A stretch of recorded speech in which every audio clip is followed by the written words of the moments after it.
Get in the pits of metal chaos with Tanya as she interviews the best of metal from around the world to the gates of hell and back.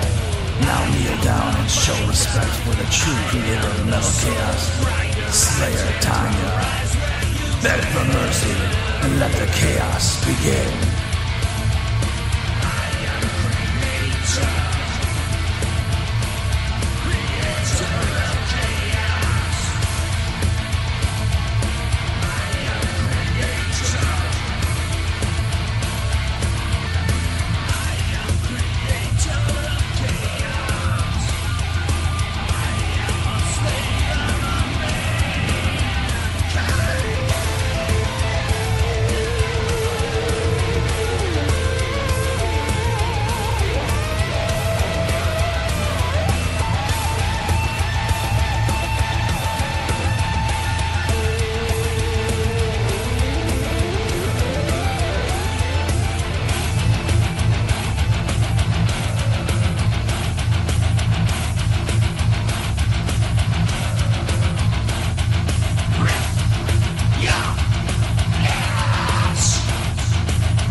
How you doing?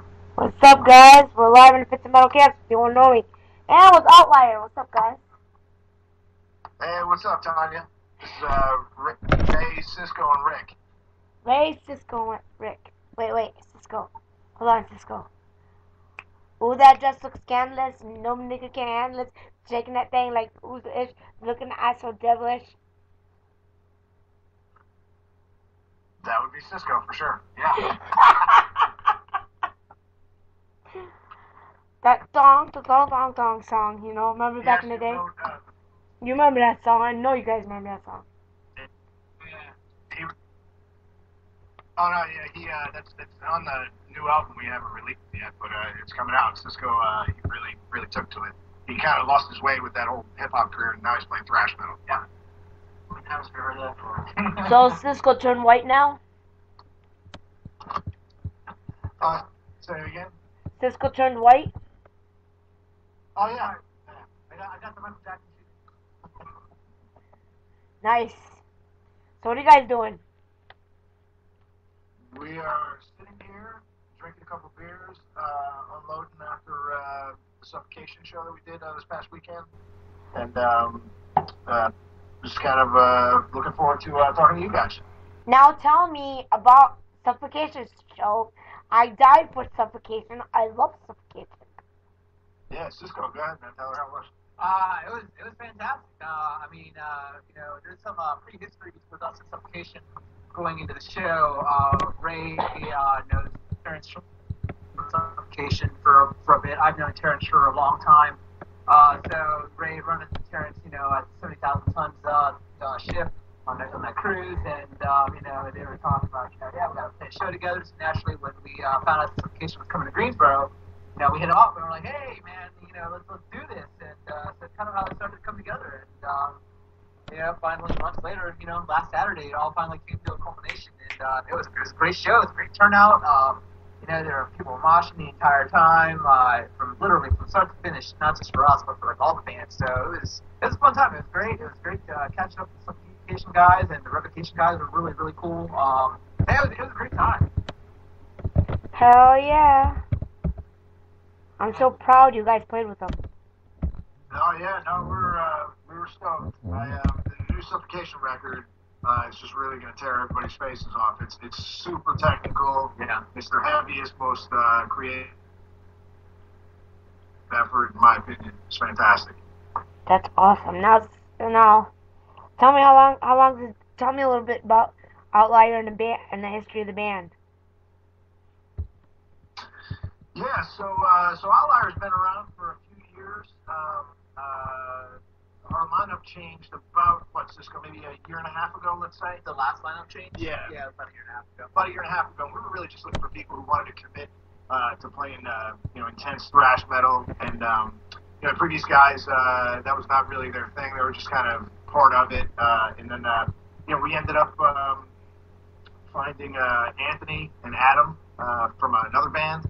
And they were kind of lying dormant with that band, and they wanted to play some heavy stuff. And so we brought them in, and then Rick joined, I want to say last September. Yeah. And it was he was the final piece. Cisco and I had been together here for a few years and had known each other in the scene. And so it made perfect sense that we ended up getting together. We have very similar musical tastes. And once Rick completed the lineup last September, we knew this was the band that we needed to, really go full force with. And, so we've got our second record that's unreleased right now. We're hoping to get it out in September of this year. Oh, yeah. Yeah, so we did that. We did actually our first record and the last one with a guy named Jamie King, who's recorded. He's probably best known for his work with Between the Berries and Me, and he's recorded basically their entire catalog. He does a lot of very technical, progressive metal acts, and he's in Winston-Salem, North Carolina, and we're in the Raleigh area, so it made sense for us to work with him, and so we ended up putting this record together, and we're looking forward to releasing it. And like I said, it'll probably be a September time frame. We're going to try really put a full court press on getting this one out. Okay. On the heels of us. We just shot another video. I guess Cisco 2 weeks ago. It's over a week ago. It was a week before the show.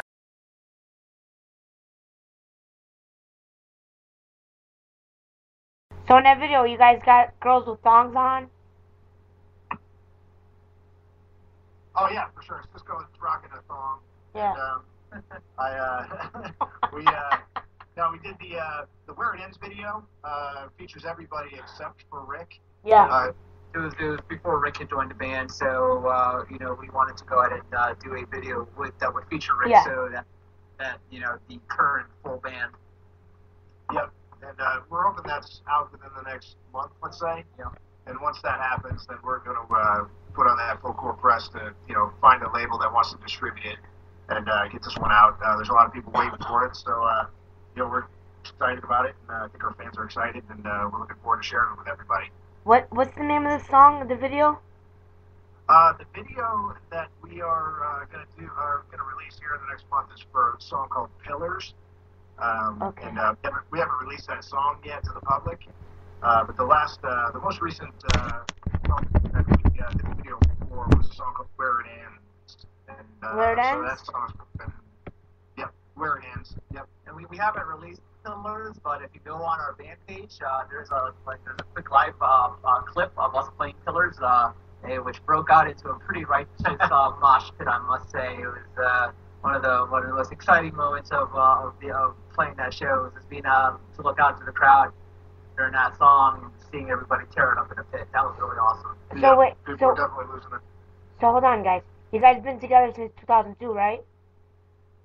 Yeah, the band started way back then, but the lineup that we're most proud of really has about a year and a half history at this point. And so we were fairly non-active way back in the early 2000s. It was more of a recreational band. Yeah. Kind of trying to find our identity. Yep. And then once we really found our identity, it was about a year and a half. And with this lineup, we're really ready to just melt faces with it. Yeah. As you can see, I love thrash metal. And I like all the bands that you guys picked. Lamb of God, Machine Head, Metallica, Testament, Death Angel, Overkill, Creator, Slayer, Unearth, Havoc, Violence, Forbidden, Cannibal Corpse, Obituary, Behemoth, James Murphy. Absolutely. Oh yeah, you obviously got good taste. That's a great lineup you guys have. Yeah, no, we're excited. I think people will really enjoy this new record. It's got 10 songs, Cisco. Yeah. It's about 61 minutes, so it's a rager. It's a throwback of sorts. I truly believe anybody who's really into Testament and Death Angel, that kind of sound. Today's sound. There's some Lamb of God stylings in there for sure, but it's aggressive. It's very aggressive. So let me ask you guys: have you guys I ever? was gonna say, I mean, there's What? sorry. Let me ask you: have you I was guys? just gonna say, there's even a couple of. Go ahead. Have you guys ever seen Forbidden? Oh yeah, for sure. Yeah. As a matter of fact, there's a surprise. I don't want to reveal it totally, but there's a connection to Forbidden on our new record. We'll just leave it at that. Matter of fact, that's funny you bring up Forbidden. The last time I saw Forbidden was actually with Suffocation. It was with Suffocation and Testament, and a couple of other bands about 20 years ago. I saw Forbidden last time on a tour, 2011. Oh, okay. Me and Dave, and we traveled with our friend Bill Simeos. We traveled to Foo Bar Lounge, St. Louis. We went to Kansas City. We saw him in Wisconsin.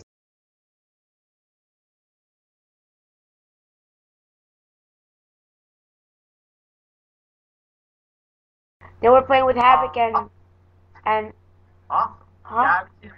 That's very cool. They were playing with Havoc and White Wizard and Revocation. They were on tour with I'm those sorry. three guys. They were on tour with White Wizard, Revocation, and Havoc. Oh, that was a killer tour. Hell yeah, it was fun. All those crazy ass people at the shows, oh my god. I was getting pushed all over the place. Yeah. And then fucking the singer, Russ, I think that's his name, Russ. Yeah, the singer Russ, at the Foo Bar Lounge, he put the mic in front of me to sing Chalice of Blood. I was just standing there freezed up. I was like, what the fuck am I supposed to say? Yeah. Well, the next show he did that again. I did sing it, Chalice of Blood. The first time I fucked up. The second time I did good. Nice. And also I have their, what do they call it? The laminate pass. The laminated pass. Oh, cool. Very cool. Hell yeah, it's sitting over there on top of my dresser. So tell me, first concert you guys ever been to? First concert I ever went to was Metallica in 1989 on the Damage Justice tour with the Cult opening up for them. I was 13 years old. Rick, what was your first concert? Yeah. New Kids. New Kids on the Block. Oh my god, New Kids on Block. Oh my god, don't remind me of those days. Back in 1992, I was doing a dance in the kitchen. Don't remind me of that day. I was doing that step forward, step back dance. Ray, what was your first concert?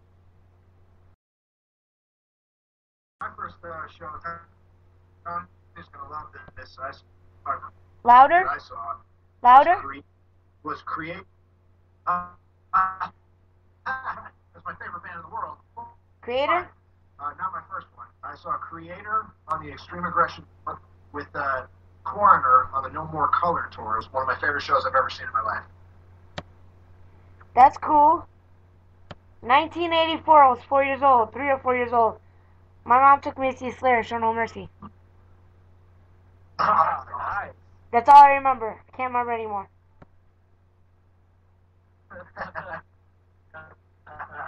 But I can't hear you guys. You guys need to fix the volume or get closer to the mic. Okay, cool. Yeah, we'll get this thing here. Okay. Is that any better? Yeah, I can hear you now. So, let me ask you. Now, what are your guys' positions in the band? Yeah. So this is Ray. I play guitar. And I'm Cisco. I play bass, and both Ray and I do backing vocals. Rick, I play guitar. Nice. And then we've got Anthony on vocals, affectionately known as Fonzie. I know he loves that. And Adam on the drums. They are not here this evening, but they are definitely listening in. Okay, now tell me the first guitar and first bass you guys got. First guitar I had was a Fender Strat Squire. Did you really? Okay. It sounds like Rick had the same thing. How about you, Cisco? First bass I ever had was a cheap Univox bass that I bought from a pawn shop. I bought from a pawn shop for I think $40 or something like that. Really? But that was my very first bass that I learned on. You still have it? No, I don't have it. Why? That's what he played at the Suffocation show. Oh, man. My Ibanez guitar just got stolen recently. Oh, that sucks. Yep. I'm looking for it. And when I find it, yeah. It wasn't us. Rick. No. It happened here in Illinois. But when I find it on the band or whoever has it, oh yeah, I'm breaking some hands. No doubt. Stealing's fucked up from band people, for sure. Oh, well, this is just the guitar. I know how to play guitar, and it's my favorite guitar. Yeah, that sucks. My first real guitar, and you can see it in the Where It Ends video, actually, which is on YouTube. But it's a green Ibanez S540, which had a tie-in to Alex Skolnick from Testament, and so I ended up buying that guitar back in 1993. It was my favorite guitar for a long time. Hell yeah. Mine is a black Ibanez with a Les Paul knockoff lookalike, but it has a skull and crossbones stickers on it, and it has a skull and crossbones.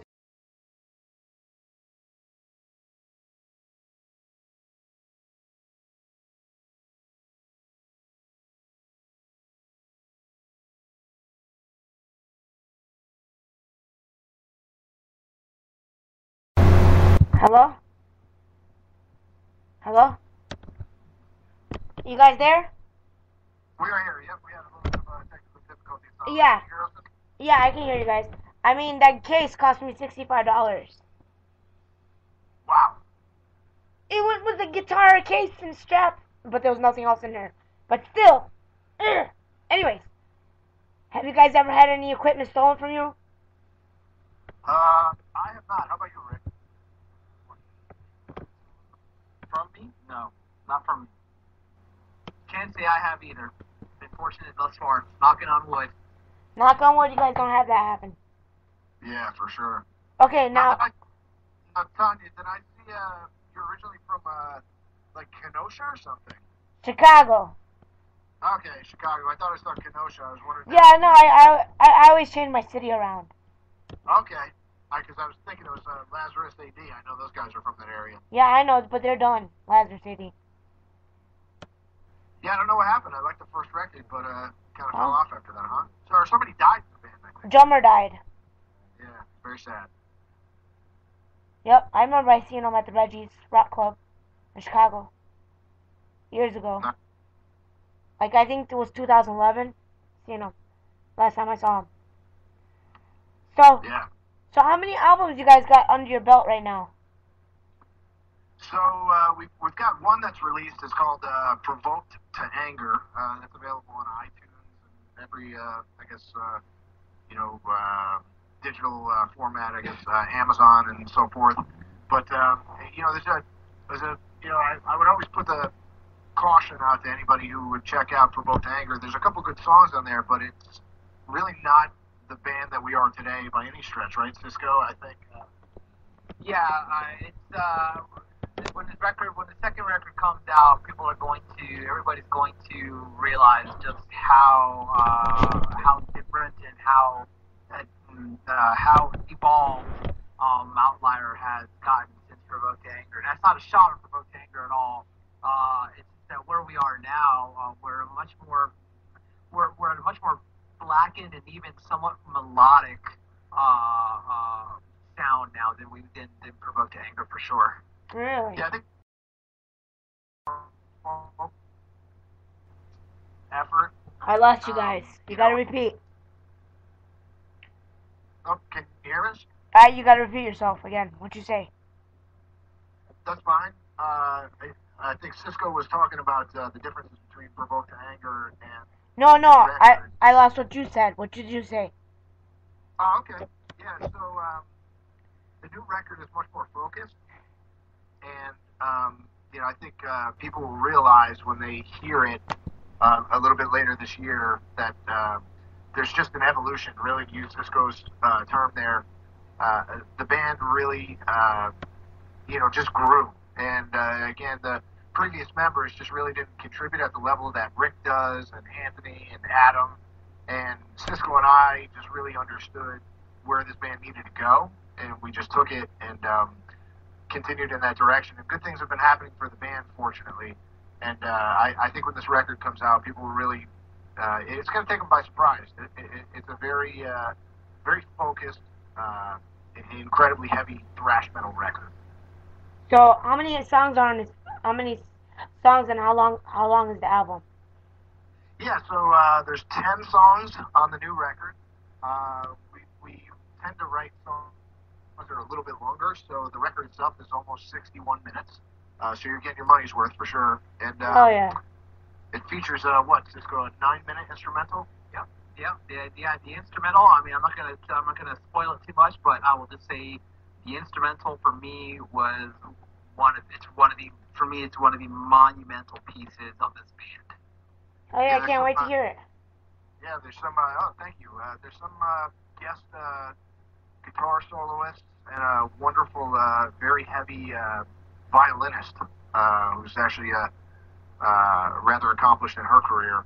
I know who you guys talking about. I won't say it. You do? I know the guests on your albums. I won't even say it. So you don't have to tell me nothing. But yeah, you guys want to tell me about where it finds so you can play it? Take a little break and play it.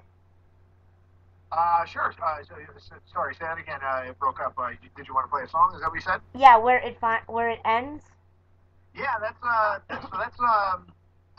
first video we did with the band before Rick joined, and it was, I guess, Cisco, we filmed it back in April of 16, I think. Yeah, it was a little bit over a year ago when we filmed it. Yeah, and it was shot by a guy named Justin Reich, who has done a lot of work with Zach Wilde from Ozzy Osbourne, Black Label Society, etc. So Justin's a great videographer, also an incredibly talented gentleman from North Carolina. And it's a good song. It's got a nice mix of kind of mid-paced thrash and some nice breakdown there. So where it ends is a crowd pleaser. A lot of people like it, and it's an important song to us. I think it really brought together the cohesion of this band, and we all just felt it when we started playing that song together that these were the right people. Okay, but what is it about, though?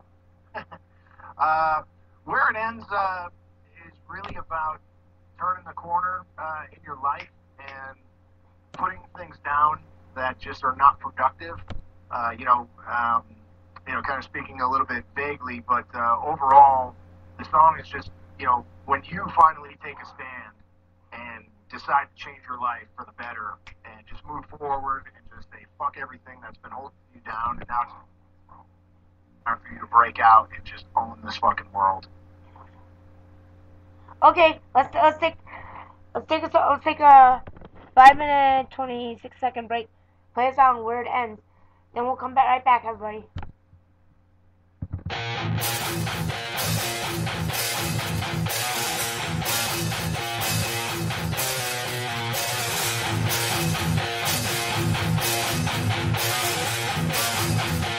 This is where it ends. The time has come, and no one else can do it for me. Facing demons in all my soul, but no longer shall we hold.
We're back live.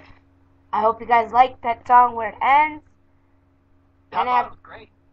I love that song. Shit, I was thrashing. All right. I was headbanging. I was moshing across the bedroom floor. Same. And my dad was yelling at me. That's right. Stop moshing. You're like a little girl, man. I'll give you a little bit of a cool tidbit there on that song in particular. Yeah. So we live in North Carolina, and there's a fucking awesome hockey team here called the Carolina Hurricanes. Yeah.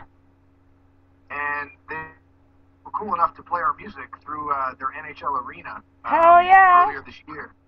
Yeah. So they actually played another song that we have called "Bathe in Fire." Play that later, but You should. yeah. So yeah, it's always cool to connect with the hockey world. You know, a lot of hockey players are metal fans, but You should hit up the Blackhawks. You should hit up the Chicago Blackhawks. Maybe they'll play your music. Yeah, we'll send it around. We're Canes fans, but we'll send it around. Yeah, we Yeah, don't but discriminate. hey, but the Chicago Blackhawks brought home the championship 6 times in the last 11 years. They're an unbelievable franchise, that's for sure. Also, so what's the biggest band you guys played with? We played with the biggest band we played with. Honestly, I'd say Suffocation. I mean, it's a legendary band. And obviously it's the most recent show that we did. We haven't really had an opportunity, especially with this band, to play with a lot of national acts. So the Suffocation Revocation show is the first of what we hope to be many. We played a show back with, I know you were earlier, you mentioned Havoc. We played with them. We played with Skeleton. Yeah. And that was a fun show, but it was a different band. This show here, Suffocation, Revocation, the crowd was great. And honestly, here locally, here in Raleigh, we've got a lot of great talent, locally. I mean, we've got some great friends in Ventura. These guys are an up-and-coming band that it's just really amazing band. And, there's this huge show here locally on June 10th at our favorite club, I'd say, the Maywood Tavern. Maywood Tavern? And, the Maywood Tavern, yep. And I think I've been there. I'm sorry? I think I've been there a couple years back. Oh, yeah, no, it's great. It used to be known as Volume 11 Tavern, and they brought a ton of national talent through there. Yeah. But this show is called the Raleigh Fest. Maybe Cisco, you can talk about it a little bit.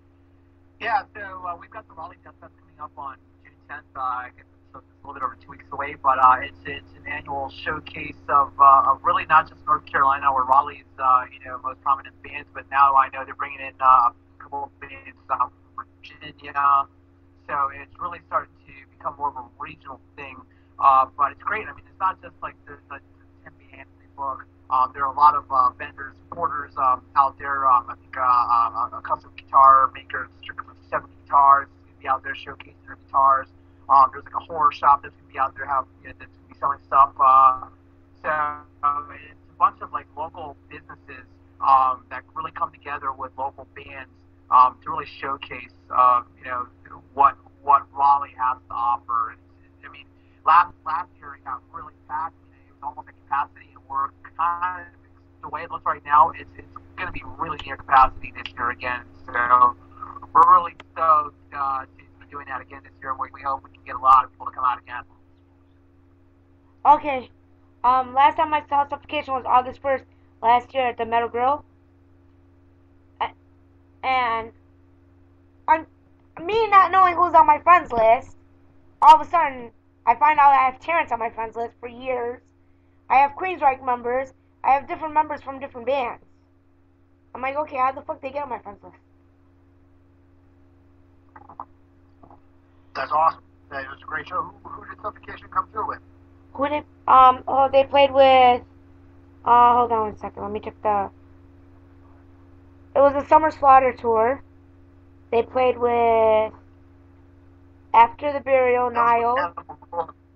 They played with Nile, After the Burial, Carnifex, Chrism, Slaughter to whatever, like Mortar Skull, the local band. I can't read the other 2 bands. We me and actually a management company that we started here called 29 Productions. Our friend Dan, who's really been taking the wheel for us here. Dan and I went with our great friend Chris up to the barbecue up in Richmond, Virginia, and the night before was the Summer Slaughter tour, and we've got some really good friends at Cannibal Corpse. Alex Posters. They didn't play with Cannibal Corpse though. That was the night off. They played at the Metal Grill.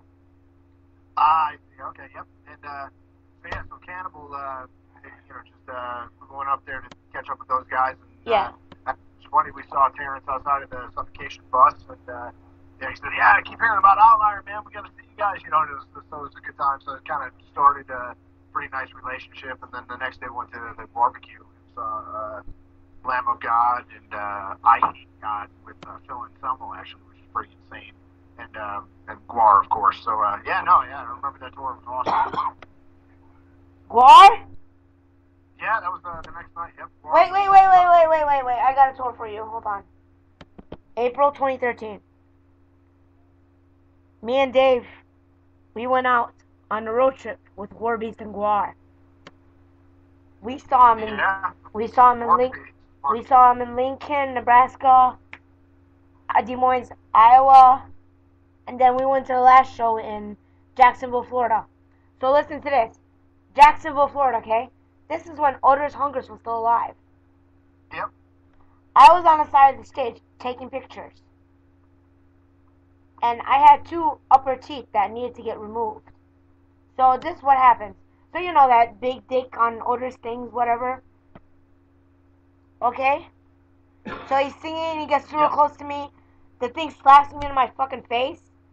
While they cut off Snooki's head and I was soaked with her fucking pop soda blood, fake blood. My 2 teeth get knocked out and I get soaked with blood. Nice blood. Then I got soaked with real blood. Now my Levi shorts, they got little blood stains on them. Oh. You never washed them again. No, they got washed, but the stain's still there. But so that night after we left the concert, we went to one gas station. I got kicked out because they thought I murdered somebody. So the next gas station I went into, it was a Jamaican black guy. He was like, "Yeah, man, where were you, man? Were you at the Guar concert, man? Yeah, man." I was like, "Yeah, I was at the Guar concert. Where's the bathroom?" So he pointed out to the bathroom to me. I went in there, washed myself off. Oh my god, it was so freaking sticky. Yeah, it's definitely crazy. Fucking pop, man. Do you guys like Warbeast? Yeah, fuck yeah. Warbeast, that was a singer from Rigor Mortis or something, right? Bruce Corbett, yes. Yeah, Bruce Yep. Corbett. Fuck He just found out he has cancer. Oh, and he's retired from singing. I pray he's gonna get better. Knock on wood. I pray he's gonna get better. I wish him the best of luck. And everybody in the metal world should wish him the best of luck. And he's gonna stand back upon his feet, and he's going to be doing Warbeast again. I know that for a fact. Oh yeah, hell yeah. He's gonna beat this cancer. Straight up, man. All positive thoughts, Bruce. We love Bruce. I beat cancer 7 years ago. Good for you. I'm a cancer survivor. Fuck yeah. I just don't announce it to the whole world. Don't need to. So now tell me, how many more shows you guys got lined up for this year? So what do we have? A couple, I guess, in the works. Some not official, but So we know for sure we've got obviously Death Fest coming up in a couple of weeks, and we've got something coming up in October. And then outside of that, we've got something kind of maybe growing up in September.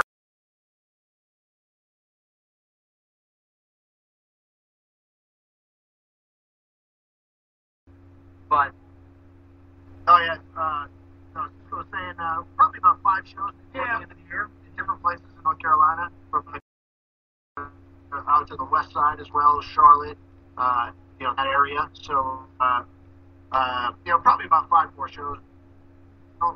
We don't want to oversaturate the market. We always like to come to a show and play a new song for everybody.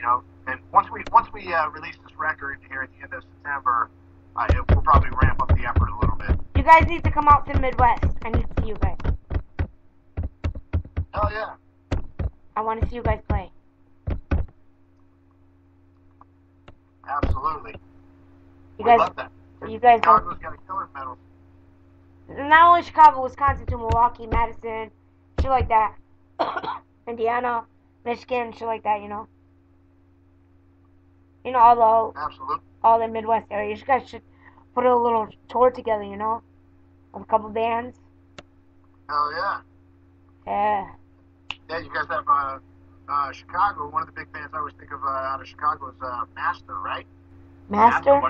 One of the original death metal bands. It was Master, Possessed, and Death who forged death metal. What? Who? Yeah, so Master Huh? out of Chicago. Paul Master. Speckman, Master. Oh, absolutely. Yeah. Oh yeah. Yeah. That'll be awesome. Now, let me ask you, from how many shows you guys have played so far since you guys started up again? With this lineup, we probably played maybe up somewhere in the last year and a half, maybe around 10 or so shows. It might not, maybe not even that many. We because we've been trying to learn the material from the new record, Mhm. and teaching what I guess let's go three of the new members material, and so it's been just trying to get that record ready to go so that we can properly support it live, and so we've kind of been sporadic about picking shows. We've played probably 10. We probably turned down 50 opportunities. Yeah. Just because we didn't want to get out there and play the same set every single night. And, Yeah. 3 or 4 nights apart. But like I said, once this new record comes out, we expect the number to start going up. Between balancing, families and jobs and all that good stuff. Yeah, I understand. It's always difficult, but Outlier as a band, the past versions of Outlier don't necessarily matter, but Outlier as a functioning band for the past 10 or so years, we probably played about 100 shows or so, let's say. Now let me ask you guys, what's your guys' favorite food? Favorite food? Wow.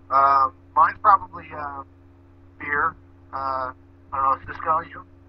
I'm not. I like beer too. I love beer, but Food. As far as food goes, I probably have to say maybe sushi and sashimi. Nice. Rick, how about you? Rick's got a nice taste for some crazy food. Yeah, I lean towards the hops. Rick likes the hops. Hops. What's hops? What makes beer so special? It's a beer. Oh, it's beer. Oh, you like beer. They're old school metalheads, we just like to get drunk and thrash. Who drinks the most in the band? Probably Cisco. And he gets on the stage and starts singing, "Ooh, that just looks scandalous." That's right. I need a few beers to get into that song. I can imagine you in a pink thong. Good, because I'm still trying to put that picture together. Okay, now, each one of you must have someone that inspires you.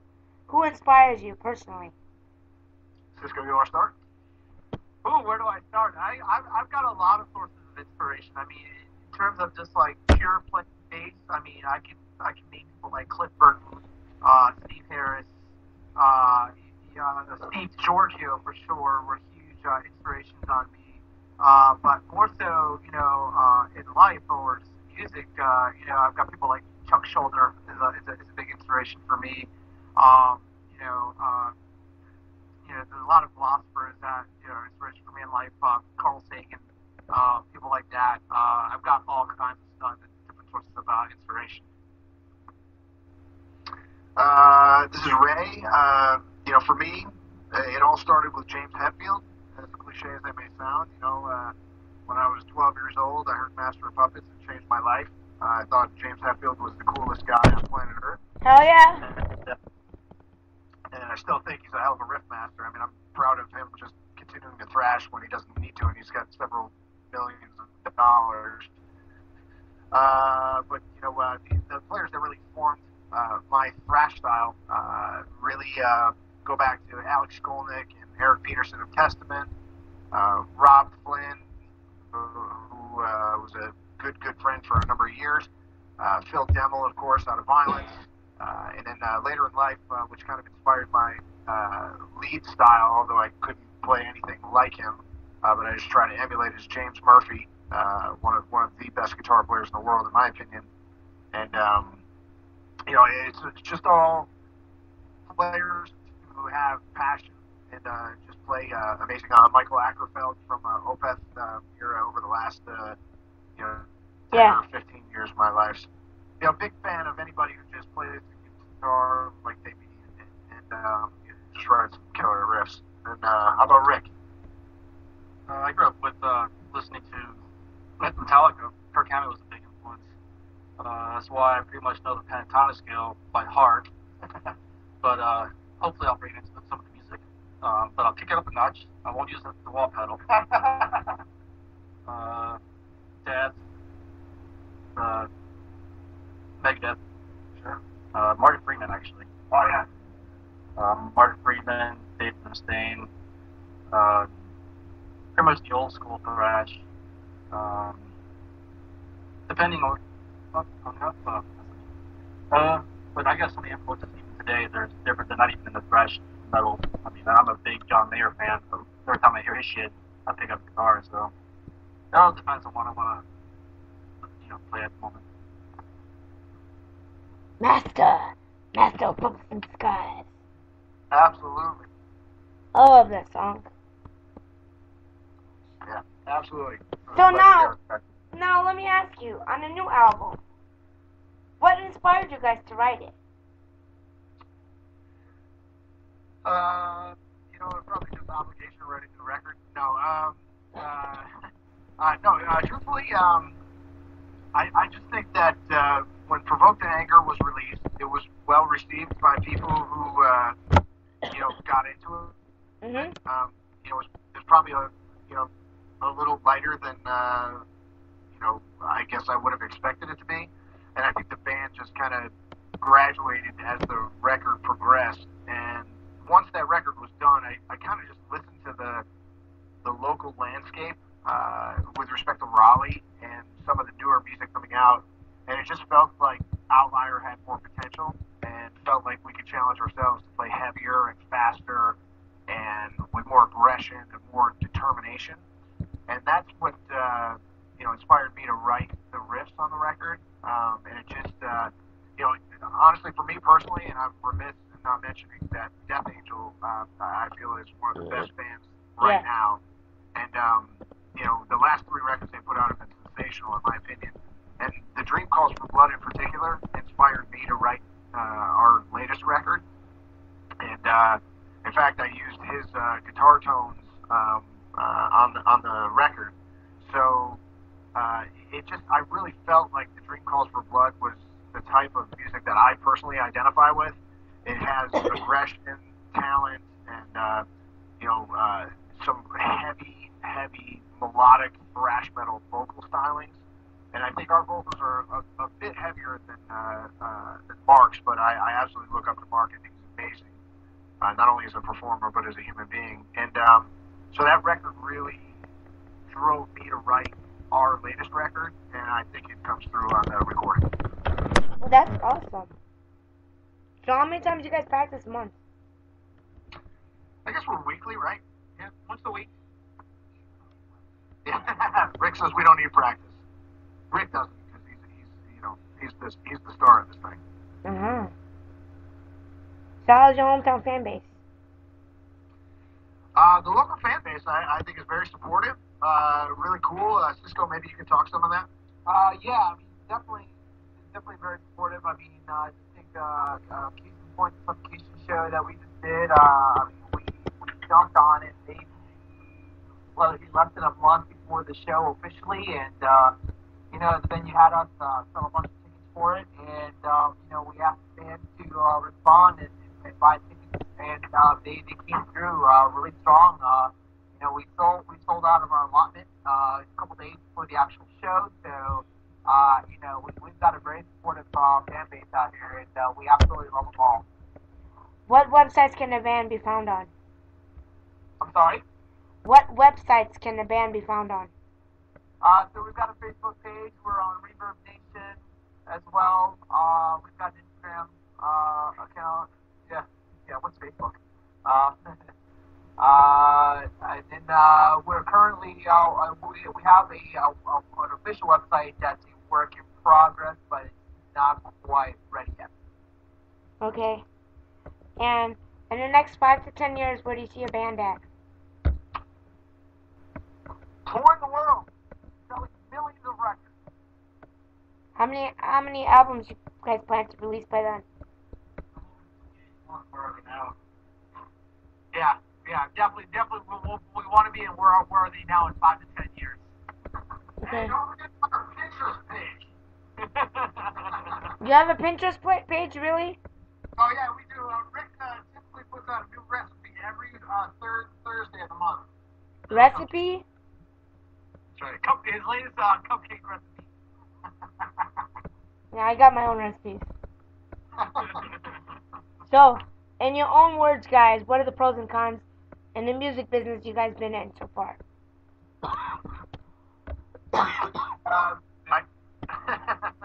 Rick's those band members. I think pros and cons.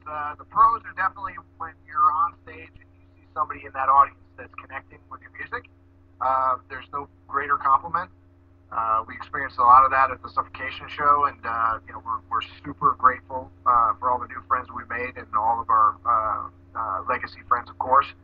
The cons, I think that there's so many talented bands out there that really deserve so much more than what they earn. Living on the road is hard, and we'd love to be that band that tours, but it's very hard lifestyle to sustain. So you have to make choices, and when we see our friends come through town, like Terrence from Suffocation, we make sure that we support the hell out of them because we know that the record labels typically don't. Although Nuclear Blast seems to do a nice job with the bands that we all love, but typically the con is just that it's kind of a con in the music industry. Everybody's trying to make a buck off of your stuff, and you're just not getting paid what you deserve. And typically, at least in my opinion, metal is so overloaded with talent, and the pay is not commensurate with the talent level. So it's upsetting, but overall for us as a band, Outlier has never really been disrespected, by any part of the music industry, maybe because we're kind of off the radar a little bit. But I would say that's the prohibitive thing for most bands that have a great amount of talent. It's just that there's not people out there to support it financially. Now, what do you guys think about pay-to-play promoters? Pay to play, it's somehow a little bit of a confusing term to some people. I think paying money to play a show is almost illegal, in my opinion. And I'm speaking for me alone. I don't think that a band who's that's worth anything, musically, should ever have to pay to play. I don't particularly have a problem with a pre-sale opportunity where you are asked to buy tickets and sell them, and then once you sell them, it doesn't cost you anything. I kind of feel like you have to put your reputation on the line and show clubs and promoters, because they're in this to make money too. Not that that's why we play the music by any means, but these places that support local music and support shows, they need to make money because they're paying bigger bands, guaranteed money and so forth. So I think that local bands should consider buying some tickets and selling them, to their fan base. And if they're good enough, they'll sell them all, and it won't cost them a penny to play on a great show. But just strictly paying money to be part of a show, I personally have a problem. How about you, Cisco? I pretty much feel the same way. I mean, I can't imagine ever wanting to pay for any slot, regardless of the show. But yeah, selling tickets, that's not a big deal. I mean, regardless of whether or not you can sell some or you can sell all your allotment. I mean, the promoters, a lot of them can be assholes. But I mean, the bottom line is, they take risks too, as do the venues. They've got to pay their fans, they've got to pay their bartenders, they've got to pay their security. So, everybody's making money off of it. So there's some sort of risk there. So yeah, I have no problem trying to sell tickets and promote the hell out of any shows that we do. But yeah, paying to actually play, that's not really our thing. But okay, so here's my thing. On garage bands, okay, like local garage bands, they want to do the pay to play. So why don't they just hold a show in their backyard? I guess it depends on the band and the venue. I mean, shit, No, I mean in their own home's backyard. Sure. Yeah, like in their own suburban house or something, Because there's a lot of people that do shows that way. Yeah, if you can get away with it, not get arrested, it's always an awesome time. I mean, shit, we tried to book a show in Rick's bathroom one time, and he was down, but apparently we just couldn't get enough people to go there. The bathroom's too small, though. No, Rick really gets after. He's got a big bathroom. Mm-hmm. Unless it's like a fucking like a stadium bathroom, yeah.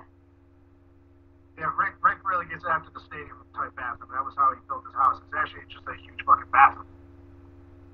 I see. How many? So Where It Ends is the only music video you guys got? Or how many music videos you guys have?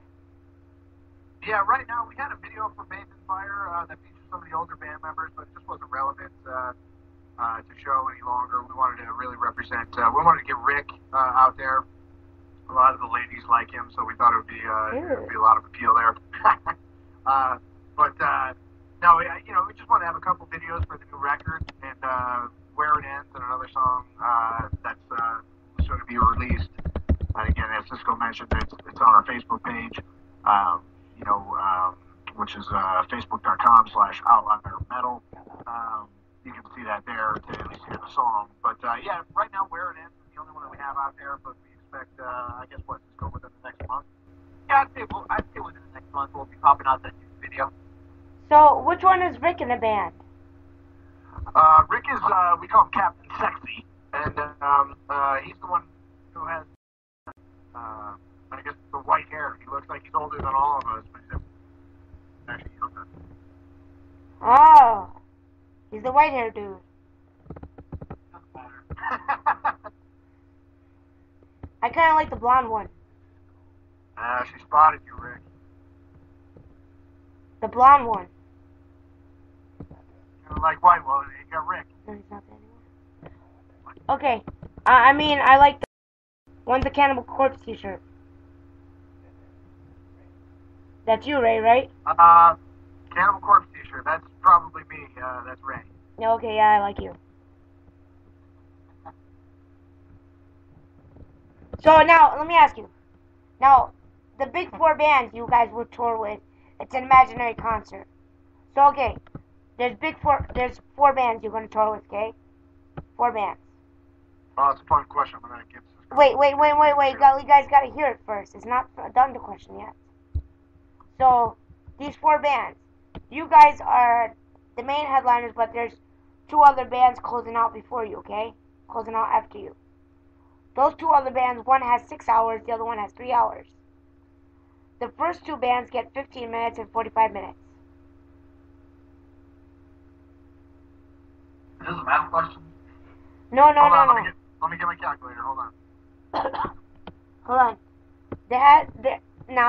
These are national tour acts, you know? So you gotta put a band out there that has 6 hours worth of music, and then you gotta put another band out there that has 3 hours worth of music. Then you gotta torture another band with 15 minutes. Then you gotta torture another band with 45 minutes. Wow, that's crazy. My head hurts. Okay, I'll give this a run first. If we're gonna do 6 hours worth of material. There has to be a band out there with 6 hours worth of material. Yeah, I'm personally gonna put Testament in that spot for me. I'll put them with the 6 hours. On the 15-minute version, I'm gonna try to go biggest bang for the buck. I'm gonna throw DRI out there. Okay. I'm gonna get a million fucking songs for 15 minutes. Okay. 3 hours? Fuck, that was pretty hard. I'm gonna throw Death Angel there. I would toss an Iron Maiden. Oh, say again? Iron Maiden. Iron Maiden, yeah. I love Iron Maiden, but I just want all thrash. Yeah. But, and I guess 45 minutes, whether the bands are existing or not, I'm going to throw Violence out there. I would toss Destruction out there, too. I would split it between Violence and Destruction. Fucking love that. All right, Cisco, it's your turn. No pressure. So, for 6 hours, actually, I was kind of thinking Maiden, too. Because I could go for 6 hours with Maiden. For the 3 hours, I would put Creator.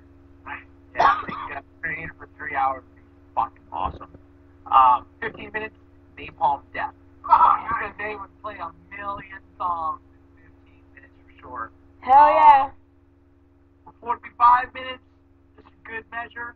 I'd have to think about that for a little bit. There's a band from Finland called Kalmar that I'm a huge fan of. Okay. So yeah, if we ever got to tour with them, if we ever got to tour with any band I could, it would be with them, and I'd put them in a 45-minute slot. Okay. All right, Rick. No pressure. I would say any of the big 4, the current big 4. 15 minutes thought I would say us, so I could drink more and watch them. And that's about it. Rick lives his life in simplicity. You gotta love it. You gotta love it. That's cool. So, you guys have any last words you guys want to say? Just want to say thanks for having us. Appreciate you reaching out. Appreciate you supporting the shit out of the fucking metal community, in particular thrash. It's great to hear that it's alive and well all over the world, and Tanya, we appreciate it. Maybe we'll give you the opportunity to present a song that nobody's heard on radio yet. A song called VOA. Maybe when you outro us, but outside of that, just want to say thanks a lot, and we look forward to talking to you and hopefully seeing you soon. I'm going to pass it over to Cisco here. Yeah, same here. I just want to say thanks to you and everybody listening for checking in tonight. And like I said, if you're listening in the area, we've got that show coming up, Raleigh Dust Fest, in over 2 weeks. If you can make it out, it'll be awesome. I mean, it's not just for us, but for the entire regional scene, really. Otherwise, shout out to everybody who's listening. Thanks again. Very much appreciated. Rick? Anything you want to say? Last words? Last words. Well, how much time we got? It doesn't matter. You guys got 3 hours. 6 minutes. Nope, thanks. I'm good. Alright, thank you guys. Stay on the phone, okay? I'm gonna close out the show with VOA Master. Alright.